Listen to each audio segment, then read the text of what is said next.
Donc j'appelle maintenant mon collègue Patrick McGuinness d'Oxford, qui est fellow de St. Anne's College.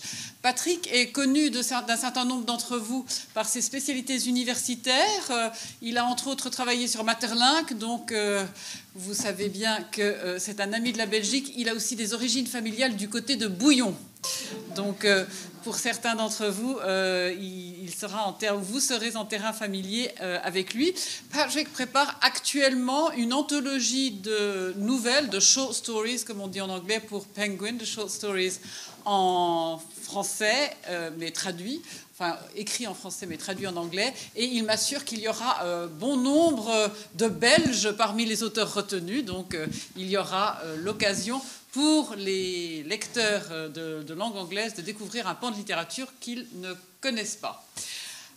Patrick, vous le savez peut-être ou vous ne le savez pas, est également poète et romancier renommé, et son second roman, qui a obtenu au Royaume-Uni le prix Encore, vient d'être traduit en français. Jetez-moi aux chiens, c'est cela. Throw me to the wolves, ce qui montre bien que les traductions qui sont parfois les bonnes ne sont pas les plus exactes en termes de vocabulaire précis. Donc Patrick nous parle aujourd'hui, je pense dans la foulée de son plus récent ouvrage Real Oxford, qui montre avec photos et textes qu'Oxford n'est pas simplement une université mondialement renommée avec de beaux bâtiments, mais aussi une ville qui est comme d'autres a ses zones de friche industrielle et ces lieux dont l'histoire est peut-être moins éclatante que ce que l'on voit dans les guides touristiques. Eh bien, il va nous parler aujourd'hui de Voltaire in Brexitland, où l'optimisme, je crains que l'ironie ici soit des plus grassantes. À toi, Patrick. Merci beaucoup Catriona. Merci à Valérie d'avoir cru en la possibilité de refaire nos réunions en présentiel, ce qui nous a tous remonté le moral. Oui, alors l'ironie, alors le mot optimisme, là, ça c'est votre première dose d'ironie. Je craignais. Oui. Bon, alors, ce que j'ai proposé de faire aujourd'hui, c'est de vous faire un tour des discours britanniques touchant au nationalisme, au Brexit, mais avec un œil peut-être voltairien et aussi orwellien, puisqu'on a déjà évoqué Orwell. Je crois que Orwell est également ici. Alors, mon titre, Voltaire in Brexitland, quand l'ironie, quand la réalité dépasse l'ironie. Alors,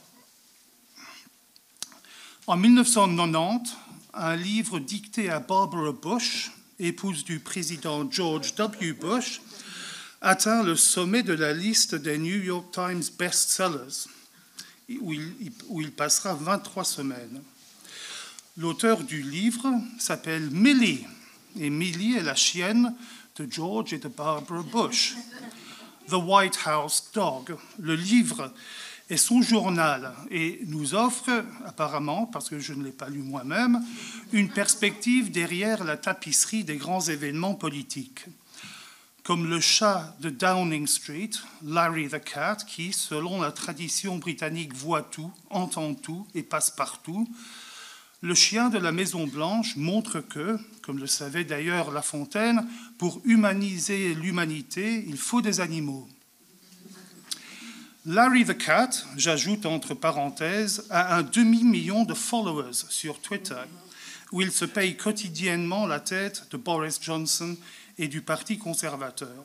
Il a de quoi, bien sûr, ce qui me mène indirectement à mon propos. Que faire quand la réalité dépasse les pouvoirs de l'ironie et quand même la satire a du mal à la rattraper? En 1990, donc en même temps que le livre de Millie, le romancier Kurt Vonnegut, que vous connaissez peut-être, un Voltaire américain, un Voltaire moderne américain, annonçait sa retraite en posant la question qui me concerne ce matin. Je la traduirai en français, mais il a écrit « What hope is there for irony in a world where a book written by a dog is in the bestseller lists of the New York Times. Quel espoir reste-t-il pour l'ironie dans un pays, dans un monde où un livre écrit par un chien est à la tête des meilleures ventes des New York Times? Il n'a pas reçu de réponse. Enfin, la réponse, on la vit actuellement. Vonnegut était vraisemblablement jaloux parce que Hocus Pocus, son avant-dernier roman, venait lui-même de paraître et se trouvait en concurrence directe avec le livre de Millay, cette autrice canine, symbole parfait de la façon dont la réalité dépasse la fiction et remet même en question le statut de la fiction dans un monde où le réel devient une parodie vécue que l'art a beau essayer de rattraper. Et on évoquait aussi justement ce matin la caricature et les caricaturistes.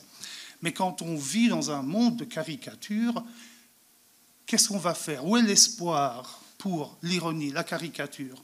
Eh bien, je vais essayer de répondre à ces questions un petit peu négatives. Nous regardons autour de nous, il y a Trump, il y a Johnson, Poutine, le mouvement anti-vax, les extrémismes religieux, le mensonge, la corruption, qui non seulement manquent de honte, mais ils ont même une certaine fanfaronnade en ce moment. Nous avons le sentiment que tout ceci est nouveau, ou du moins moderne, et que nous vivons une époque parmi toutes ridicule, dangereuse, extrême, à la fois surévoluée et radicalement bête, selon une espèce d'algorithme flaubertien, selon lequel le plus de moyens on a de savoir et de connaître, le plus bête on devient. Et ça, je crois aussi que Flaubert rejoint Voltaire, précisément dans cette façon de distinguer entre ce qu'on sait et ce qu'on comprend, entre l'information et l'intelligence, et la compréhension. Et aussi savoir contextualiser ce qu'on sait. Ça aussi, c'est un petit peu ce que ne pouvaient pas faire Bouvard et Pécuchet. Et je crois qu'on est aussi dans une époque de Bouvard et Pécuchet. Voltaire, pourtant, nous préviendrait contre cette erreur de présentisme selon lequel chaque époque est tout à fait sui generis. Si on a appris quelque chose ce matin, hier, c'est qu'on est en train de vivre une espèce de longue durée d'extrémisme. Mais si Voltaire revenait en Angleterre, que trouverait-il? Un pays qu'il aimait bien, qu'il connaissait bien, mais où il voyait déjà les débats qu'on a aujourd'hui. Alors, dans l'Eurostar hier, je me demandais ce que Voltaire trouverait, ce qui attirerait son attention. Les débats qu'on a tous en ce moment, liberté, l'État, qu'est-ce qu'il aurait fait, par exemple, de ces apps sanitaires et des informations? Il se demanderait exactement où vont nos informations. C'est qui détient toutes ces infos sur nous, sur notre santé, notre âge, etc., etc. Et alors, comme je préparais ces idées pour cette présentation ce matin, je me demandais ce que Voltaire dirait de la vie quotidienne en Grande-Bretagne. Qu'est-ce qu'il dirait, par exemple, de nos médias, de nos politiciens? Eh bien, je vais essayer de ce que je vais faire, en fait, je vais vous montrer une espèce de... J'hésite à utiliser le mot de colonoscopie idéologique de la Grande-Bretagne actuelle à travers ces médias. Et alors je vous donne l'occasion de partir si vous ne voulez pas rester. Mais je suis sûr que Voltaire aurait bien apprécié le ridicule qui caractérise notre vie actuelle.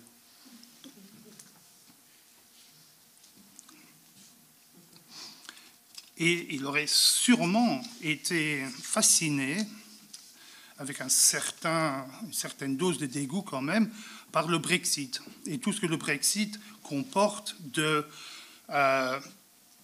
d'exceptionnalisme britannique, de fanatisme et, oui, de religion. Je me souviens quand Theresa May nous a informé en Grande-Bretagne que si on pensait si on se décrivait en tant que citoyens de l'univers, citizens of the universe, global citizens. Ça voulait dire qu'on était des citoyens de nulle part, citizens of nowhere.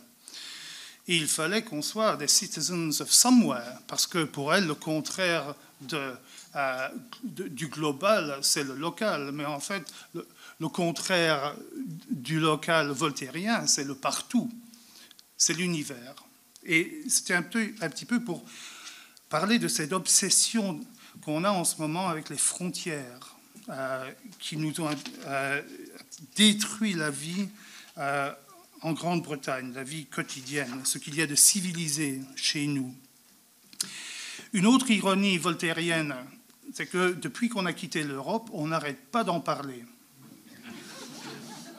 Et ça, c'est un petit peu aussi l'ironie à la Thomas Hardy. Et je crois que Voltaire aurait bien apprécié cette ironie-là en particulier. Lors du référendum, on nous a promis des sunlit uplands, comment traduirais-je ce mot, des plateaux ensoleillés du post-Brexit. Ça a toujours été une vision panglossienne, bien entendu, et elle devient encore plus panglossienne lorsque, face au problème du Brexit, on nous assure que c'est mieux qu'avant, que nous vivons actuellement dans le meilleur des mondes possibles. Et c'est parce que notre Premier ministre, Boris Pangloson, nous fournit une vision presque fanatique de l'optimisme. Et c'est ça que je vais poursuivre aujourd'hui. La nostalgie, bien sûr, y est pour beaucoup. Parce que chez nous, c'est moins back to the future qu'en avant vers le passé.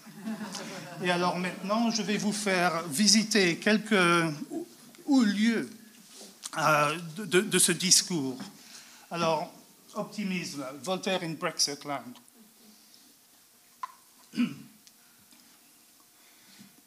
Alors, ce que je trouve très intéressant ici, c'est que maintenant que le Brexit est devenu une religion, on voit qu'il y a ce que Orwell appelait thought crime, crime de pensée, que c'est de notre faute que ça ne marche pas parce qu'on n'est pas assez optimiste. Alors là, c'est encore plus sophistiqué que Pangloss, qui regardait le monde tel qu'il était, mais faisait croire que c'était le meilleur des mondes possibles. Maintenant, on est à une sorte de méta-panglossisme où le monde est moche, mais c'est de notre faute parce qu'on ne croit pas assez au Brexit. L'esprit de l'optimisme nous a aidé à gagner le référendum, selon le Daily Express. Et non seulement l'optimisme, non, c'est pas assez. Il faut qu'il y ait de la joie, a bit of joy in Brexit. On nous a promis aussi un âge d'or. Oui, j'attends encore, on l'attend. Alors, moi, ce qui m'intéressait avec ce discours, c'est que ça devient religieux. Vous voyez bien, c'est de notre faute parce qu'on n'y croit pas. Alors là, on voit déjà l'idéologie qui devient religieuse. Believe in Britain, the Sun says. Ça, c'était avant le référendum, mais c'était une question de croyance. Et là, l'âge d'or de Boris. Une fois qu'on a eu le Brexit, apparemment qu'on voulait, qu'on revendiquait, qui nous rendrait toutes nos libertés, nos soi-disant libertés, on se rend compte que les règles qu'on a demandées s'appliquent à nous. Mais non, ça ne peut pas être comme ça. Ça peut pas être... Quand on voulait fermer les frontières, c'était pour empêcher les gens de venir. C'était pas pour nous empêcher de sortir. Et alors là aussi, c'est l'ironie brexitienne, qui est voltairienne aussi, parce qu'on voit le revers de nos propres souhaits. Et il y a une phrase en anglais, « Beware what you wish for ». Faites gaffe à ce que vous voulez, parce que vous l'aurez peut-être. Ben maintenant, on l'a. Et ça, alors voilà. Alors maintenant, c'est la faute à l'Europe, parce qu'on a des règles qu'on voulait et que maintenant on doit observer. Et ce qui m'a frappé en pensant à l'ironie voltairienne, c'est que Voltaire parlait bien entendu de l'extrémisme religieux qui était ouvertement fanatique. En Grande-Bretagne, le discours est un petit peu différent. Et je crois qu'il faut se méfier encore plus du fanatisme qui se présente comme bon sens. Et c'est ça qu'on trouve en Angleterre, parce que l'établissement politique britannique a intérêt à créer une sorte d'idéologie de good sense, British good sense, comme quoi on est tous polis, on a tous du common sense, le sens commun, etc., etc. Mais c'est par là que passe le nouveau fanatisme britannique, cette nouvelle idéologie d'exceptionnalisme post-Brexit. Et alors, il faut faire gaffe au bon sens aussi, chez nous. Parce que souvent, le bon sens, c'est une sorte de cheval troyen pour faire passer toutes sortes de clichés. Et l'autre problème, je crois, chez nous, c'est qu'on a commencé à croire à notre propre mythologie.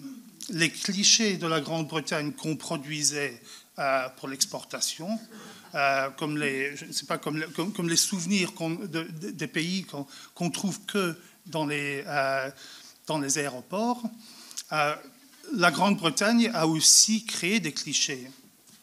Mais le problème chez nous, c'est qu'on a commencé à y croire, tandis que les autres ont arrêté. Et alors, il y a une sorte de dissonance cognitive entre la façon dont on se perçoit nous-mêmes et la façon dont le monde nous perçoit. Et c'est une sorte de tragédie, bien sûr, mais aussi c'est une caricature vécue parce qu'on est en train de vivre les clichés qu'on a produits. Mais on les vit nous-mêmes, tandis qu'on les avait produits pour les autres.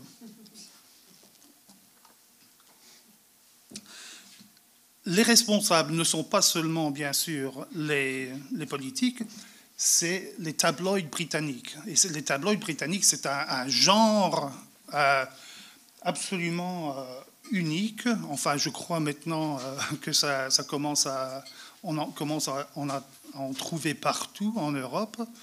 Mais le British tabloid, avec cette nostalgie de la Deuxième Guerre mondiale aussi. Alors, nostalgie, futurologie, un petit peu religieuse, occulte même.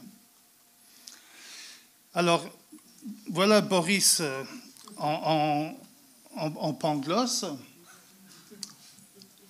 Le Daily Mail, le tabloïd, le Daily Mail se décrirait plutôt comme journal, mais c'est le plus lu.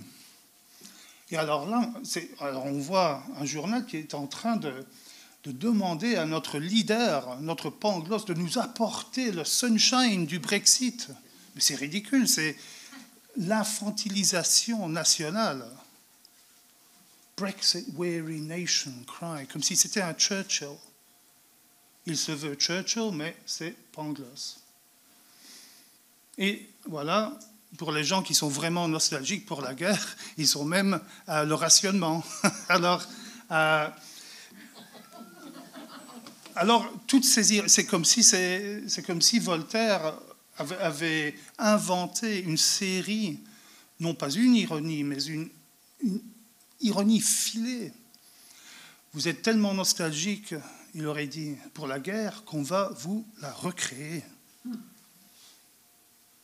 Ah ben tiens, voilà, Theresa May, if you believe you're a citizen of the world, you're a citizen of nowhere. You don't understand what citizenship means. Oui.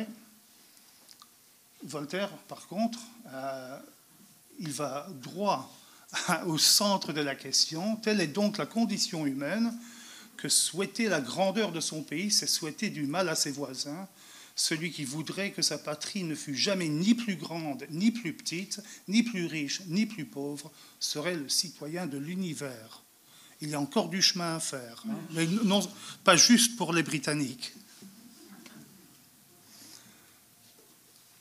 Voltaire, en Grande-Bretagne, une des choses qu'il admirait, bien sûr, c'était l'inoculation. S'il venait chez nous maintenant, il verrait ceci. C'est le nationalisme des vaccins, vaccine nationalism. Non, vous ne pouvez pas avoir nos vaccins. EU, vaccine war explodes. Alors vous voyez aussi le langage de la guerre, littéralement la guerre. Hein, ils sont double vaccine victory. Oui, reckless EU, snobs UK jab. Le grand surrender, un peu de français. Vous voyez, hein, pour montrer à quel point on est cosmopolite. Le grand surrender. But will they blockade Calais? Voilà. French threat to sink Christmas. On va revenir à Noël bientôt. Bon, voilà, alors les vaccins, les inoculations. Lettre de l'Angleterre, il ne faut pourtant pas s'imaginer que depuis Douvres jusqu'aux îles Orcades, on ne trouve que des philosophes. L'espèce contraire compose toujours le grand nombre. L'inoculation fut d'abord combattue à Londres et longtemps avant que l'évêque de Worcester annonçât cet évangile en chair, un curé s'était avisé de prêcher contre. Il dit que Job avait été inoculé par le diable. Au cas où tous ces tabloïds qui ont la nostalgie de la guerre oublient, parce qu'avec la nostalgie vient aussi l'amnésie. Et ce qu'ils oublient, bien sûr, c'est que pendant la guerre, ils étaient plutôt pour les black shirts et les fascistes. Et alors le Daily Mail, en 1934, « Hurrah for the black shirts ». Alors là, il louait Oswald Mosley et le British Union of Fascists. Et en 2019, ils invitent Theresa May à crush the saboteurs, écraser les saboteurs. Saboteurs étant bien sûr les pro-européens, tant politiques que aussi juges, etc. Et alors ça aussi, je crois que c'est une ironie voltairienne. Avec la nostalgie, il y a toujours un contre-courant d'amnésie, sélectif bien sûr, comme la nostalgie est aussi sélective. Voilà, hurrah for the black shirts. Et vous voyez ce que j'entendais par une religion devenue fanatisme. D'abord, c'est une politique, ensuite ça devient une religion, et maintenant c'est un fanatisme. Récemment, Michael Gove, alors là c'est l'environnement. Et vous voyez, depuis qu'on a quitté l'Europe, on n'est plus tenu par vos règles et vos lois concernant la propreté de nos rivières et de nos mers. Alors maintenant, on peut les utiliser comme poubelles. Alors maintenant, je vous montre le plus grand ironiste de la Grande-Bretagne. Il s'appelle Cold War Steve. Et alors, je tenais vraiment à vous le présenter parce que Cold War Steve, pour moi, résume le XVIIIe siècle, la satire, l'ironie XVIIIe siècle, plutôt à la Hogarth et Gilray que Voltaire, mais néanmoins. Alors ça, c'est le COP26. Et vous voyez, s'il y a un des bénéfices de Brexit, c'est que ça nous donne des satiristes comme Cold War Steve. Oui. Et alors là, je tenais aussi à vous faire voir qu'il évoque aussi Hieronymus Bosch, qui est un des... Il fait souvent allusion à Bosch.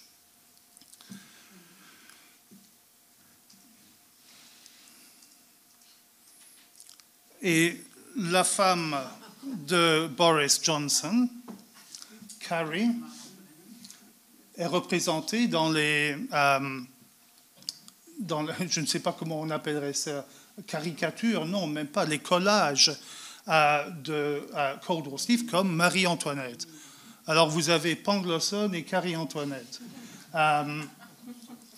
Et là, Boris Johnson présenté ici comme l'empereur, bien sûr sans vêtements, tout nu, avec un poisson, parce que le poisson est très important en ce moment, symboliquement, en Grande-Bretagne. À qui appartiennent les poissons? Est-ce que c'est un poisson français ou un poisson anglais? Est-ce qu'ils ont leur poisson passeport?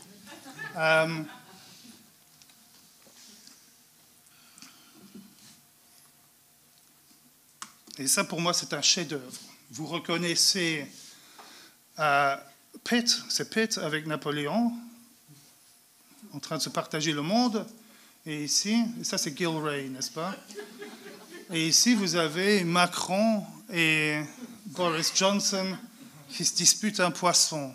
Ça vient de sortir il y a 2 semaines. Et il met ça sur Twitter. Alors, et c'est très démocratique. Voilà. Et je suppose que ça nous montre aussi que, comme un mauvais repas, peut-être, le fanatisme nous revient à la gorge, culturellement, globalement, tout le temps.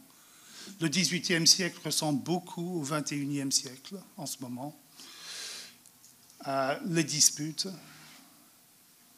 les bêtises, le fanatisme, les religions, etc.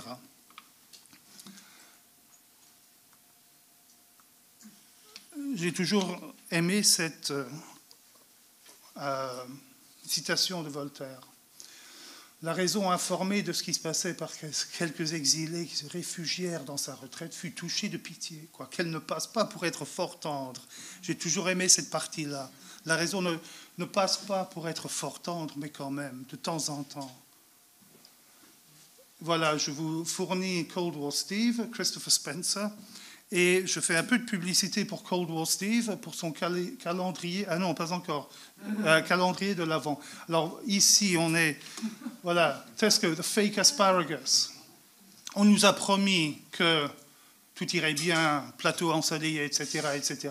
Maintenant, on a été réduit à mettre des photos d'asperges dans les sur les rayons de supermarché parce qu'on n'a pas d'asperges. Oui, et bien sûr, Rees-Mogg, une vraie crapule, est en train de nous dire « nothing to do », ça n'a rien à voir avec l'Europe. Brexit, clearly not. Reasons behind shortages. Tout ça, c'est récent, hein, il y a 2 semaines. Je dois faire beaucoup de Twitter pour mon travail. Voilà, et le calendrier d'avant, c'est un peu tôt, mais je vous souhaite tous le Merry Brexmas. Et ici, bien sûr, on a Boris Pangloss avec son slip Union Jack, dans un restaurant qui ressemble fort, dans un magasin qui ressemble fort au magasin qu'on voyait vers la fin de l'époque Ceausescu. Et les plateaux ensoleillés. Et voilà, alors ça, vous pouvez le commander. Mais après le Brexit, je crois que les frais de poste seront assez... Bon, alors, quelles sont mes conclusions? Peut-être que l'ironie sera toujours là. Donc, il faut bien nourrir et s'occuper de nos ironistes, qu'ils soient en littérature, en philosophie, en BD, en théâtre, graffiti, Twitter, Instagram et j'en passe. Comme toujours, mais plus que jamais. Merci beaucoup.